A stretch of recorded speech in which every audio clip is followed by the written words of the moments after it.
자, 그러면 전체적으로 우리 이번 여름 가을 시험 대비 합격 대비 요점 정리 한번 같이 들어가 보겠습니다. 이제 거듭 말씀드리지만 마지막 기회예요. 마지막 이제 여러분에게 남은 마지막 기회인 만큼 이 시간이 기회이기 때문에 할 수 있다는 뜻이거든요. 그래서 여러분이 이 마지막 시간을 최선을 다해서 하시면은 또 좋은 결과 있을 거니까 요 마지막 기회까지 놓치지 않고 후회하지 않도록 열심히 하시기 바랍니다. 자, 같이 보겠습니다. 자, 우선은 간호관리 파트는 여러분 문제가 많이 나오진 않지만은 나온다면 새로운 사례를 만들어내는 경우가 많아서 은근히 답이 명확하게 안 보이는 문제가 여기에서 나올 수도 있어요. 그래서 전체적으로 간단하게는 꼭 훑으셔야 될 겁니다. 한번 같이 보겠습니다.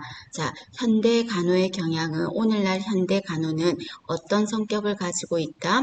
전체적으로 생각을 했을 때 키워드를 여러분이 보세요. 키워드는 환자 위주라는 거. 환자 위주다. 그리고 여러분이 색깔로 표시를 해두세요. 어떤 단어 같은 거나 이제 지금 하실 때요. 그리고 또 전인간호다. 전인간호라는 거는 육체 하나만 보는 게 아니라 정신적인 거 여러 가지 부분을 함께 보겠다는 거죠. 전인간호다. 그리고 오늘날은 사람들이 예방에도 3차 예방이 있잖아요. 그래서 오늘날은 사고도 많고 여러 가지 어떤 문제가 생겼을 때 그런 상황일 때 다시 불구를 막고 재활, 다시 서는 거 그런 간호에도 초점을 둬요. 재활 간호다. 그리고 오늘날은 치료보다는 예방에 초점을 둔다는 거 이런 단어들이 키워드가 될 거고요. 그리고 또 포괄 간호다. 포괄이라는 말도 키워드가 됩니다. 포괄이라는 말은 치료에만 초점을 두는 게 아니라 예방에도 초점을 두고 있다. 그 뜻입니다.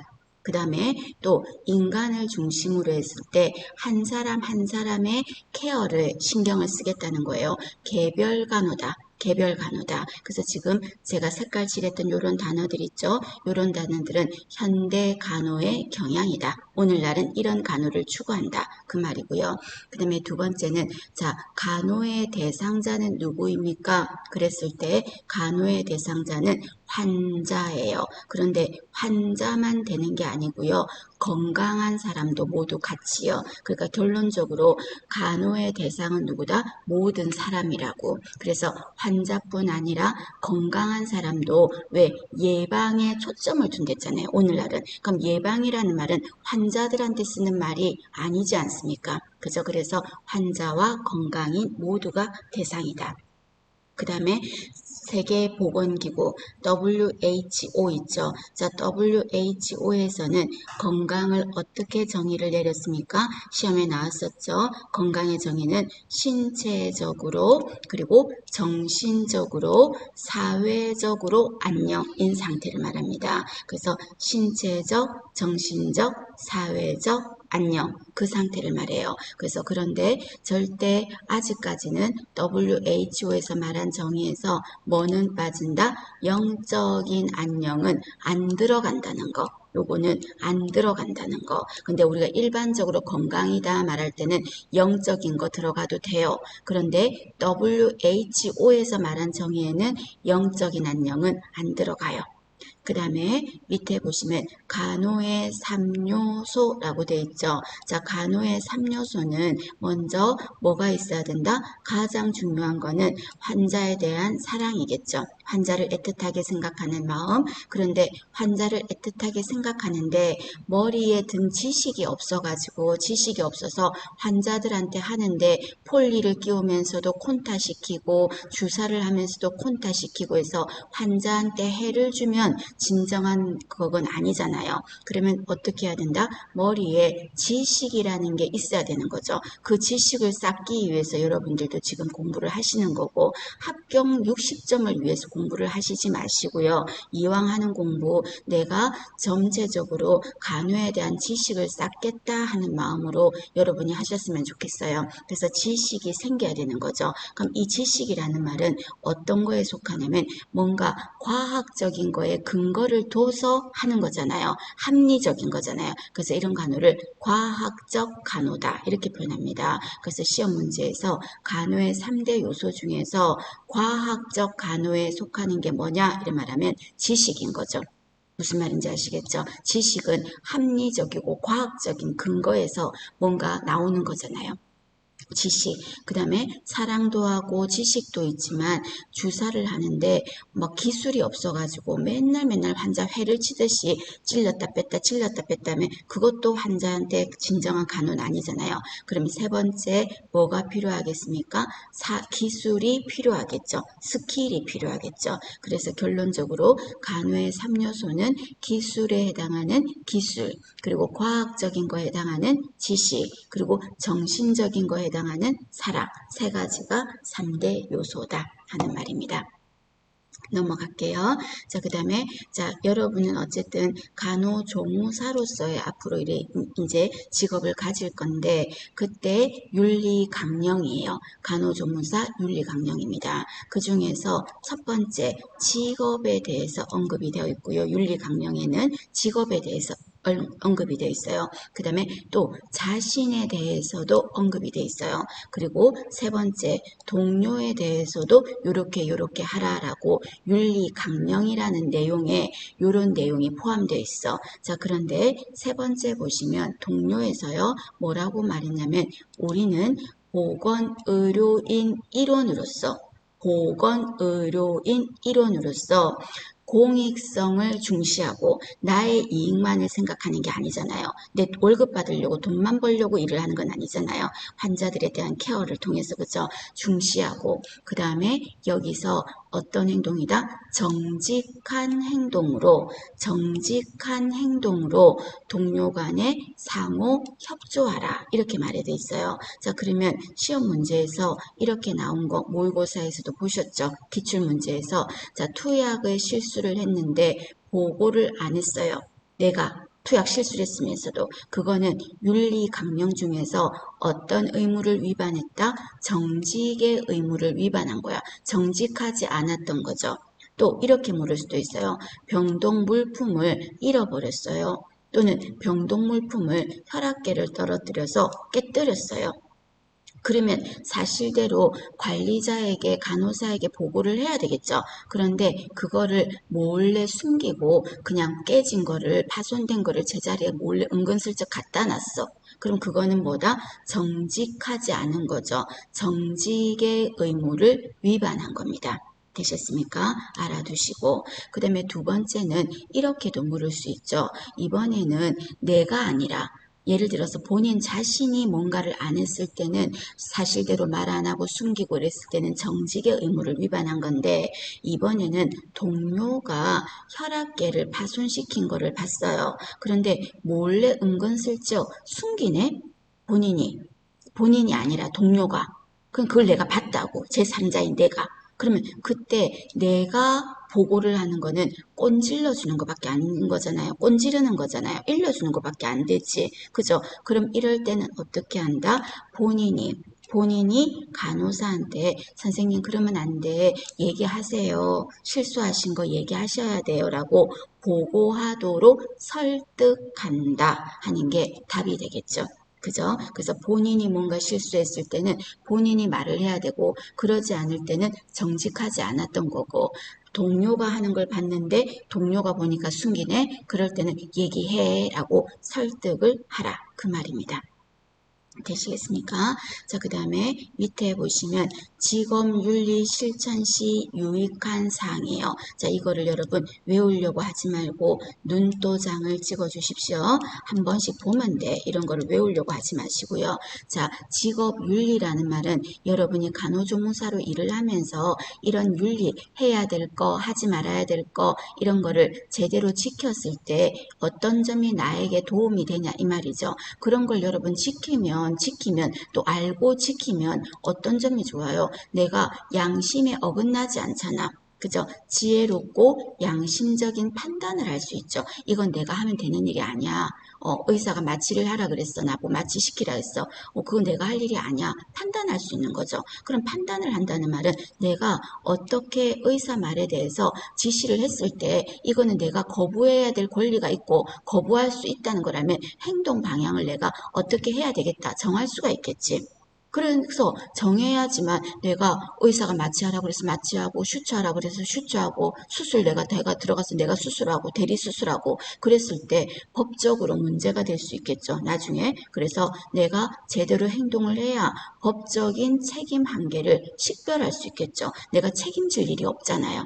그죠? 그런 거죠. 그리고 그렇게 해야지만 또 내가 해야 될 거, 하면 안 될 거, 이런 거를 내가 정확하게 아는데 도움되잖아.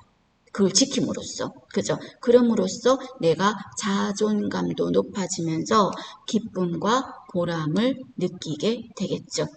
되셨습니까? 자, 그런 부분에 대한 설명입니다. 봐주시고요. 자, 그 다음에 밑에 보시면 중요합니다. 간호조무사의 직업적 관계라고 있어요. 자, 이 부분이 간호관리에서 잘 나오죠. 외우려고 하지 말고 이해하면서 보시면 간단합니다. 자, 우리가 병원에서 같이 접하는 사람이 누구 있어요? 의사도 있겠죠. 그럼 의사와 우리는 어떤 관계가 되어야 된다? 자, 의사가 예를 들어서 부도덕한 행위를 요청했어요. 자, 의사가 무조건 하라고 해서 하는 건 아니잖아요. 요청했어요. 그럴 땐 어떤 권리가 있다? 거부할 권리가 있다 하는 겁니다. 거부할 권리가 있다. 되셨습니까? 봐주십니다. 자, 그 다음에 이번에는 간호사와의 관계입니다. 간호사와의 관계. 자, 그럼 간호사와는 어떤 관계가 있습니까? 그랬을 때, 자, 우선은 여러분, 우리는 간호사와의 관계에서는 업무 보조의 역할을 하는 거는 어쩔 수 없는 현실이에요. 그래서 지시 감독하에 업무를 보조하는 겁니다. 보조를 하되 비굴하지는 않게 당당하게 하시는 거죠. 그러려면 여러분이 당당하게 하려면 지식이라는 게 있는 게 도움이 돼요. 그래서 지식을 가지고 이거는 내가 할 때 정확하게 하고 했을 때 내가 똑같은 일을 시켜서 일을 할지언정 내가 아는 게 많은 사람한테 인 거랑 또 일을 그냥 무조건 시키는 거 하는 거랑은 다른 거예요. 그래서 여러분이 당당하게 하되 지식을 가지고 업무를 보조하셨으면 좋겠어요. 그리고 간호계획과 방침을 따라야 되고요. 그리고 세 번째, 지시된 업무의 한계를 마음대로 넘어서는 안 된다는 거. 그리고 간호사 지시하에 간단한 간호를 할 수 있고요. 또는 예방조치도 할 수 있어요. 그리고 병원 규칙 같은 거 환자한테 설명할 수 있어요. 그리고 간호 방침 같은 것도 교육할 수 있어요. 단 간호사 지시하에 할 수 있다고요. 그 다음에 의사나 간호사가 없어요. 없어요. 그래서 조금 전에 제가 여러분 여기에 예방조치, 간단한 간호 할 수 있다 그랬잖아요. 그래서 의사나 간호사가 있으면 내가 안 하겠지만 의사나 간호사가 없어요. 그럴 때 응급 환자가 왔어요. 그럼 어떡한다? 응급처치를 하면서 의사나 간호사를 부르는 거죠. 자, 예를 들어 볼까요? 자, 여러분이 제가 예전에 기관절개관을 삽입하고 있는 환자가 기관절개관이 빠져 있는 것을 발견하였다. 이때 간호조무사가 어떻게 해야 하는가 물은 적 있죠. 질문 있었죠. 교재에서. 그럼 그때 어떻게 해야 돼? 의사한테 간호사에게 보고해야 되겠죠. 빠졌다고 보고하는데 보고만 하고 환자는 빠져서 지금 막 가래가 버글버글 끓고 있어. 숨이 막 막히려고 하고 있는데 그걸 보고만 있으면 안 된다 그랬죠. 그럼 어떻게 하라 그랬어? 기관절개관을 겸자로 벌리면서 의사나 간호사를 기다린다 그랬잖아요. 그죠? 그래서 이런 응급처치를 하면서 부르는 거 요거 할 수 있다는 겁니다. 되셨습니까? 봐주시고요. 자, 그 다음에 위로 올라가시면 자, 병실 물품 관리예요. 자, 병실 물품 관리는 누구의 책임이다? 수간호사 책임이다. 그리고 근무하다가 그만둘 때는 여러분 임상에서도 알아두세요. 한 달 전에는 알려주세요. 그리고 후임이 정해진 다음에 떠나주세요.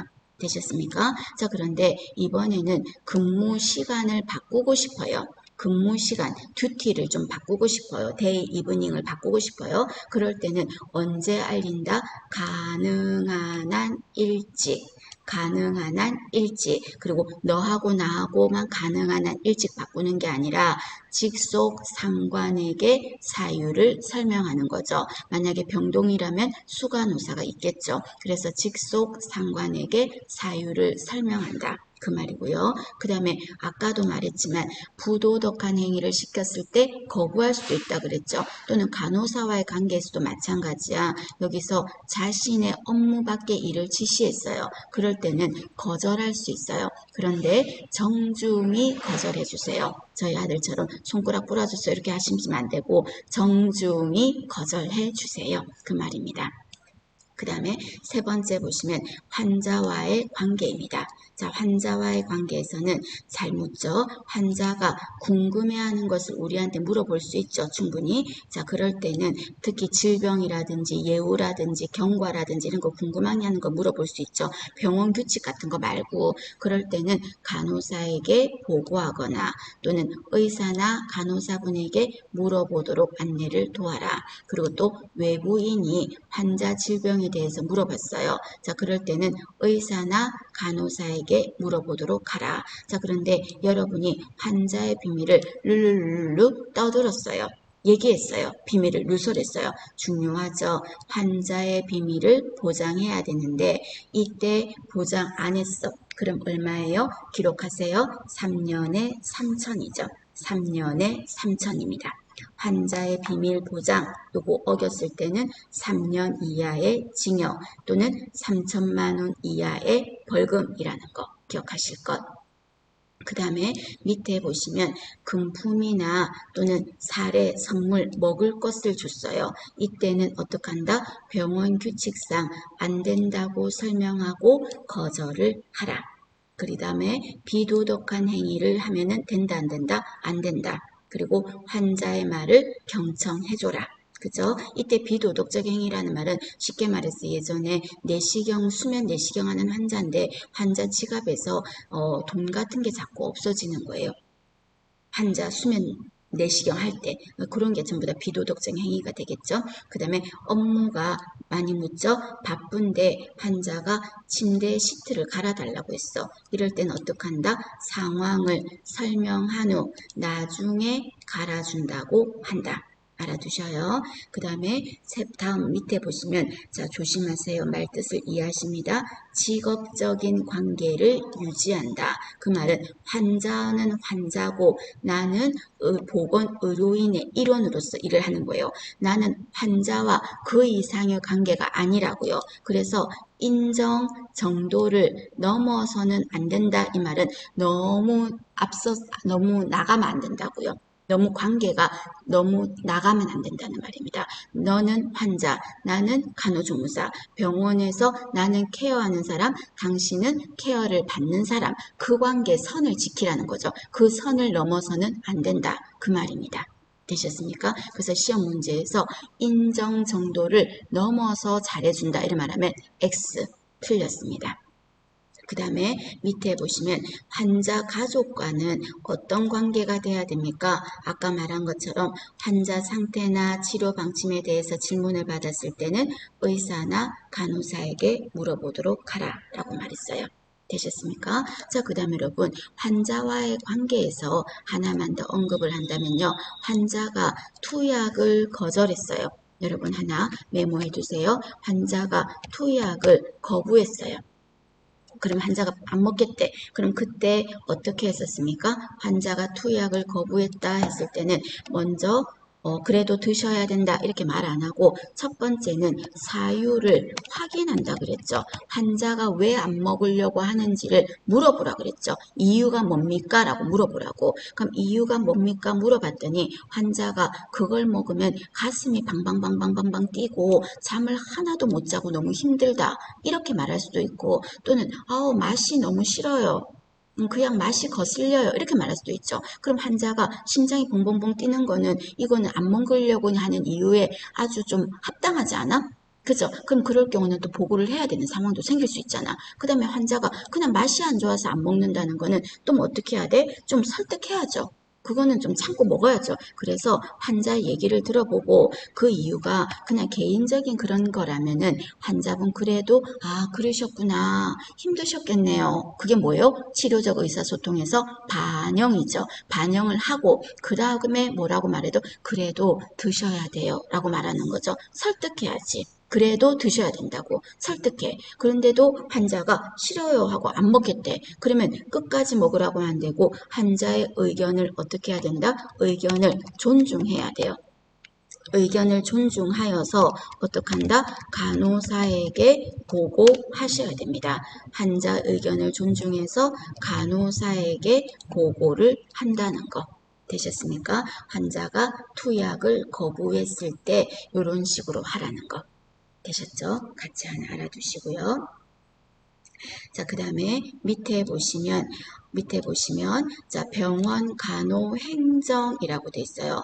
자, 병원 간호 행정은 누구를 중심으로 이루어진다? 간호사, 의사, 뭐 간호부장 이런 게 아니라 환자를 중심으로 이루어진다. 답 마킹하셔야 되겠죠? 안에 환자를 중심으로 이루어진다. 해두시고, 자, 그 다음에, 자, 여러분, 위급한 증상을 제때 보고하지 않아서, 의사에게 보고하지 않아서 결론적으로 환자에게 손해를 준 거야. 그럼 이건 한마디로 말하면 업무상 과실이죠. 과한 실수를 한 거죠. 자, 예를 들어 볼까요? 더운 물 주머니 온도 몇 도라야 돼? 46에서 52도라야 돼요. 더운 물 주머니 온도는 46에서 52도라야 돼요. 자, 그런데 이 온도를 제대로 적용을 안 해가지고요. 환자가 화상을 입었어요. 그럼 이거는 여러분이 온도 체크를 제대로 안 한 거고 감각장애가 있었다면은 더운 물 주머니 특히 조심해서 자주 체크했어야 되고, 그리고 만약에 더운 물 주머니를 데워줄 때는 이렇게 싸게로 싸서 해줘야 되고, 그 다음에 환자가 또 피부가 얇고 예민하다면은 그 환자 무릎 같은 데다가 바셀린 같은 거 발라줘야 되고 그런 거 배웠잖아요. 그러니까 그런 거를 제대로 알면서 안 한 거야. 그래서 결론적으로 환자한테 해를 준 거야. 그럼 그거를 뭐라고 합니까, 여러분? 자, 적으셔야 되겠죠? 주의, 의무, 태만이라고 하겠죠. 주의, 의무, 태만. 이거는 분명히 용어 뜻을 묻지 않고요. 어떤 사례를 말할 것 같아요. 사례를 말하면서 이거는 뭐냐? 이렇게 말하면 주의, 의무, 태만이에요. 그래서 환자가 사이드레일을 안 올려줘서 떨어졌다. 이것도 주의, 의무, 태만. 수술실에서 환자가 복강 안에 그 기구 수를 잘 세지 않아가지고요. 기구가 복강 안에 들어갔다. 이것도 주의, 의무, 태만이죠. 그죠? 이거는 간호조무사뿐 아니라 간호사 누구에게도 있을 수가 있겠죠. 주의, 의무, 태만. 용어 정의 알아두시고. 그 다음에 또 시험에 나왔던 게 어렵진 않지만 설명 및 동의 의무라는 것도 있어. 이거는 말 그대로예요. 설명해야지. 근데 이 설명을 언제 한다?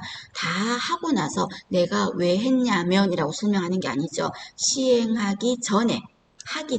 자, 내시경 하기 전에 환자한테 설명하는 거죠.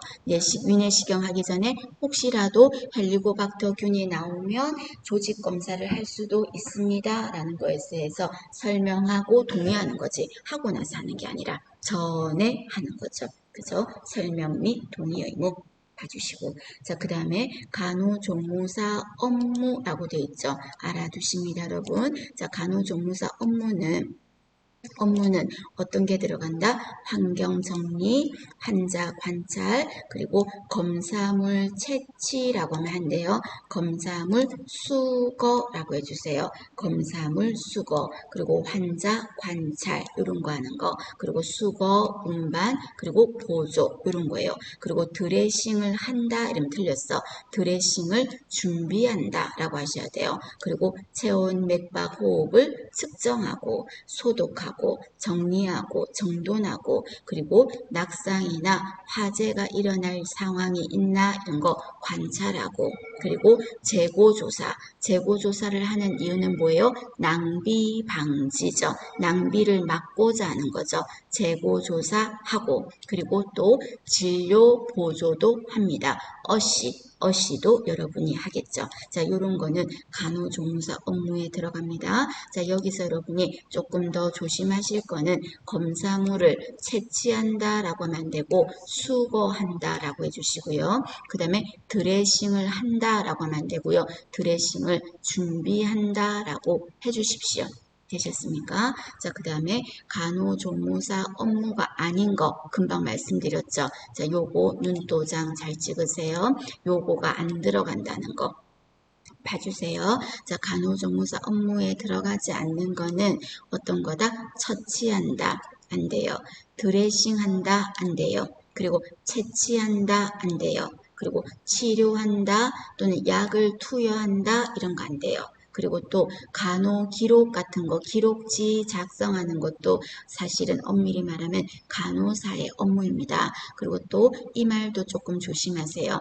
간호사 업무를요 우리는 보조한다라고 해야 돼요. 보조한다라고 해야 돼요. 그런데 여기에서는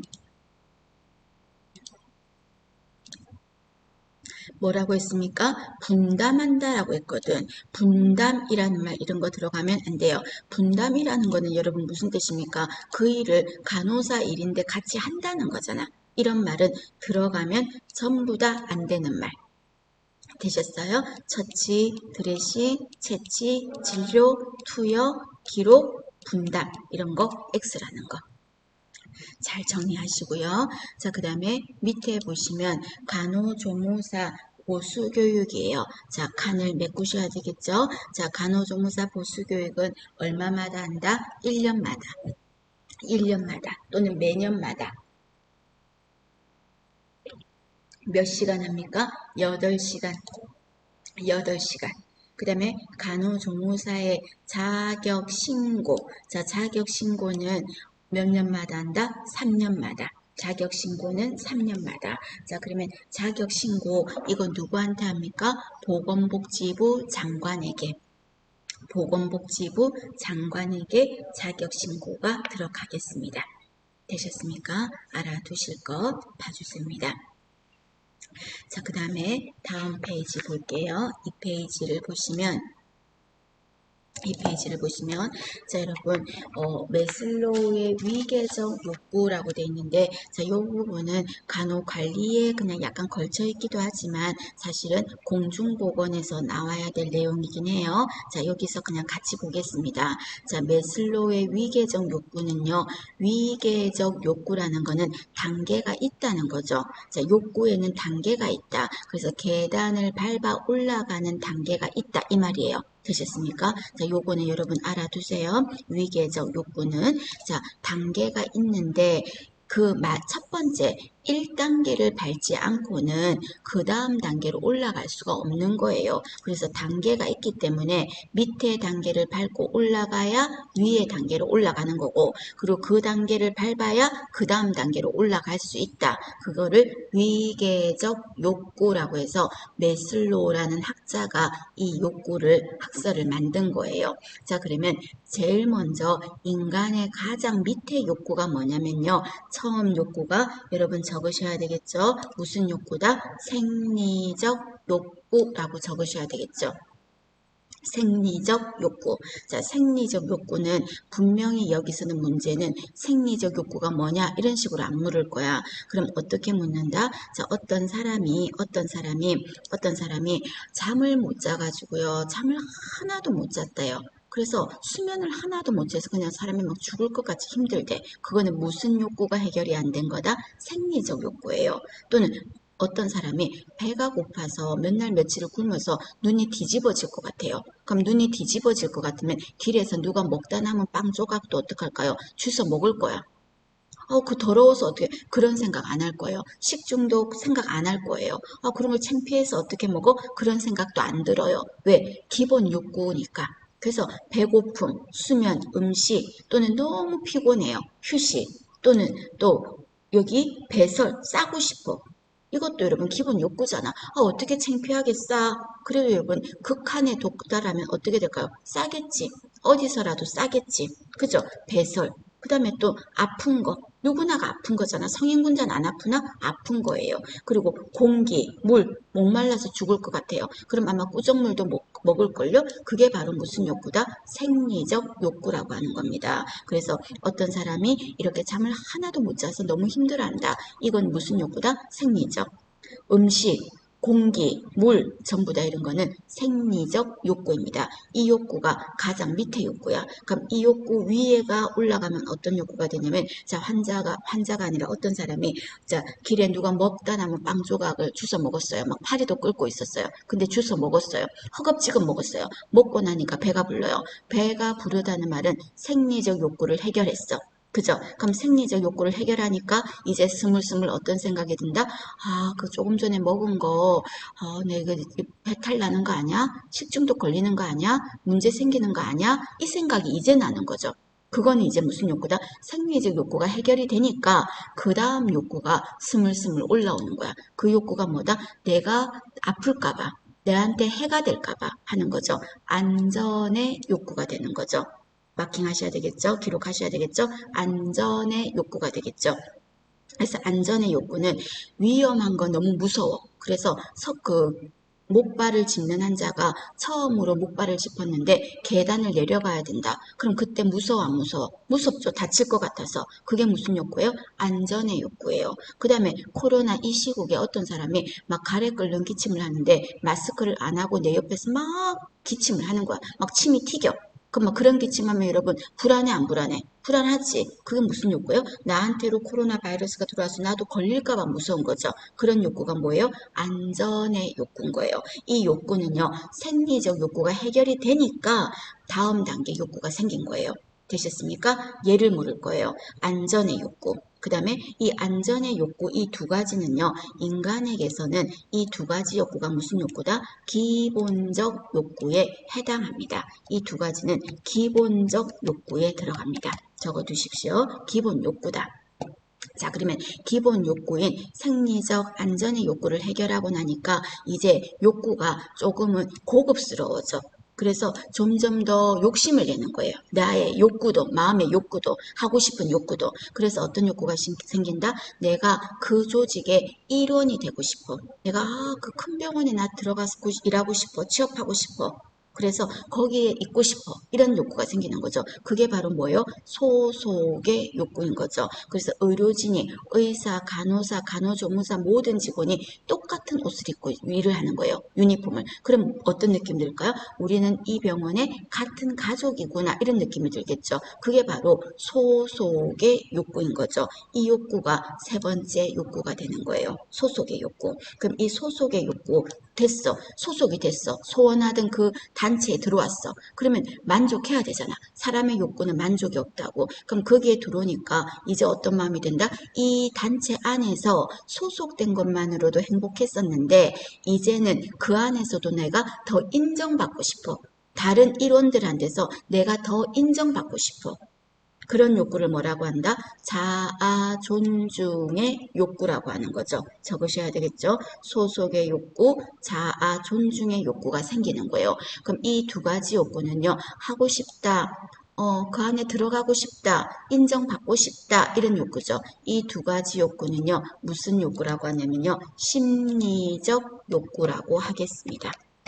심리적 욕구라고 하겠습니다. 그래서 예를 들어서 자아 존중의 욕구하면 여러분 어떤 게 들어갔었습니까? 이런 거 아니었나?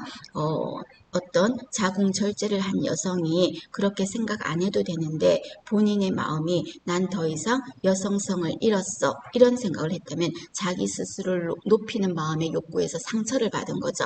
자아 존중의 욕구예요. 또는 의료진들이 내가 어떤 말을 부탁을 했는데 어떻게 했다? 그냥 쌩깠어. 내 의견을 묵살했어. 그럼 갑자기 내가 화가 나는 거죠. 그럼 그건 뭐예요? 내 의견이 존중받지 못했다는 생각이 드는 거죠. 내가 면회를 좀 하게 해주세요 했는데 안 됩니다 하고 거절을 당했다고요. 그러면 갑자기 화가 나는 거는 내 의사를 존중받지 못한 것 같으니까 이런 욕구는 뭐라고 한다? 자아 존중의 욕구라고 하는 거죠. 얘들을 여러분 이해하셔야 됩니다. 봐주시고. 그럼 이 두 욕구는 심리적인 욕구인데요. 자, 가장 마지막의 욕구는 여러분 뭐냐면요. 가장 고차원의 욕구는 자아 실현의 욕구예요. 자아 존중도 어떻게 보면 다른 사람한테 내가 비춰지는 모습을 바라는 거잖아요.